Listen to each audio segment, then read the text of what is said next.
Head along ஓவர்லேப்பில் இந்த மாதிரி ஒரே ஆக்சஸில் ரெண்டும் ஓவர்லேப் ஆகி இந்த மாதிரி ஒரு ஹைப்ரிட் ஓவர்லேப்டு ஆர்பிட்டல் இந்த மாதிரி ஃபார்ம் ஆகும்.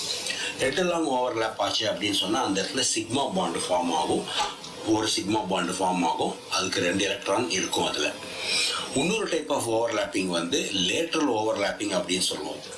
அதாவது ஒரு p ஆர்பிட்டலில் இருக்கிற electron perpendicular to the plane of the அந்த மாலிக்யூல் இருக்கும்போது அப்போ அங்கே ஃபார்ம் ஆகக்கூடிய அந்த லேட்டரல் ஓவர்லாப்பிங்கில் ஃபார்ம் ஆகக்கூடிய பாண்டு வந்து it will be apply band. So plane of the molecule அப்படின்னா ஃபார் எக்ஸாம்பிள் இப்போ perpendicular to the plane of the molecule எப்படி இருக்கும் அது. So perpendicular to the plane of the molecule இருக்கும்போது இதில் இருக்கிற இந்த 2 எலக்ட்ரான் இப்படி சைடு வேஸில் ஓவர்லேப் ஆகும். அதுக்கு பேர் தான் லேட்டரல் ஓவர்லேப்பிங்னு பேர். ஸோ லேட்டரல் ஓவர்லேப்பிங் இருந்ததுன்னா அது பை பாண்ட் ஃபார்ம் பண்ணுறதுக்கு அது தேவையில்லை. ஆல்ரெடி ஒரு பாண்ட் இருக்குது, அதுவே போகிறோம். ஆனால் 2 எலக்ட்ரான் ஃப்ரீயாக இருக்கிறதுனால அந்த இன்னொரு சேர்ந்துட்டு double பாண்டும் triple பாண்டும் form ஆகிடுறது.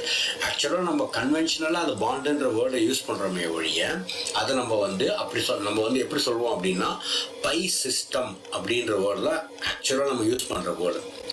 What is a pi system? Pi system அப்படின்னா இந்த மாதிரி 2 ஆட்டம் வந்து ஒரு சிக்மா பாண்டு ஃபார்ம் பண்ணதுக்கப்புறம் எக்ஸ்ட்ராவாக இருக்கிற அந்த 2 எக்ஸ்ட்ராவாக இருக்கிற எலக்ட்ரான்ஸ் லேட்டரல் ஓவர்லேப்பிங்கில் ஃபார்ம் பண்ணக்கூடிய அந்த பையை வந்து பை பாண்டுன்னு சொல்ல முடியாது. ஏன்னா அது ஆக்சுவலாக பாண்டு கிடையாது, அது பை சிஸ்டம் அப்படின்னு சொல்லுவோம். எனிவே நம்ம வந்து கன்வென்ஷனலாக அதை பாண்டுன்னே சொல்லி உங்களுடைய 11th 12th அது பாண்டுன்னு சொல்லி நம்ம அதை யூஸ் பண்ணுவோம். அந்த சும்மா இன்ஃபர்மேஷனுக்கு தெரிஞ்சுக்கோங்க. இது ஃபர்ஸ்ட் பாயிண்ட்.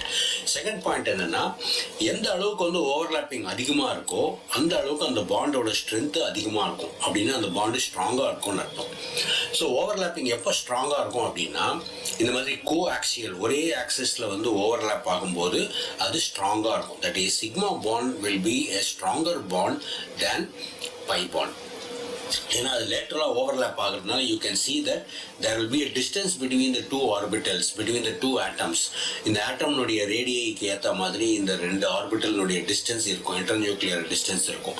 வேறஸ் இந்த ஹெட் அலாங் ஓவர்லேப்பில் பார்த்தீங்கன்னா அது அப்படியே வந்து ஒன்று மேலே ஒன்று ஓவர்லேப் ஆகிடுறதுனால the distance between the 2 orbital becomes negligible and therefore overlapping is very high and efficient, therefore the bond will be very strong. ரெண்டாவது பாயிண்ட். மூணாவது பாயிண்ட் என்னன்னா கோவலன்ட் பாண்டுக்கு வந்து டைரக்ஷனல் கேரக்டர் உண்டு. டைரக்ஷனல் கேரக்டர்னா என்ன? நம்ம அதை வந்து உங்களுக்கு புரிகிற லாங்குவேஜில் சொல்லணும்னா அதை வெக்டார் குவான்டிட்டி அப்படின்னு சொல்லிக்கலாம்.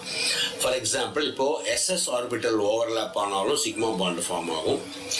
BP orbital and SP orbital இது 3 டைப் ஆஃப் ஓவர்லேப்பில் எது ஆனாலும் நம்மளுக்கு சிக்மா பாண்டு ஃபார்ம் ஆகும்.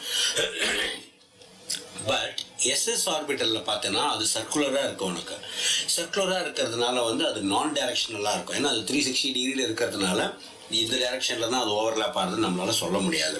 அதனால் extent of overlapping between s s orbital வந்து கொஞ்சம் கம்மியாக இருக்கும் when compared to p p and s p. So s s ஓவர்லேப்பிங்கில் வந்து டைரக்ஷனல் கேரக்டர் இருக்காது. மோஸ்ட் ஆஃப் த சின்ன எலமெண்ட்ஸ் ஹைட்ரஜன், ஹீலியம், லித்தியம், இந்த மாதிரி பெரிலியம்னு ஒரு 3, 4, 5 வரைக்கும் அட்டாமிக் நம்பர் இருக்கிற வரைக்கும் இருக்கிற எலமெண்ட்ஸில் தான் அந்த எஸ் வந்து it will try to participate.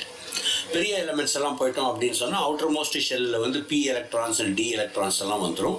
அதனால பீரியாடிக் டேபிளில் இருக்கிற முக்கால்வாசி எலமெண்ட்ஸ் வந்து நம்மளுக்கு கோவலன்ட் பாண்டு ஃபார்ம் பண்ணும்போது டைரக்ஷனல் கேரக்டர் அதுக்கு வந்துடும். வேற எஸ்ஸுக்கு வந்து வராது because of circular in shape. இது மூணாவது point. Now we will go to what is valence bond theory. Valence bond theory என்ன சொல்ற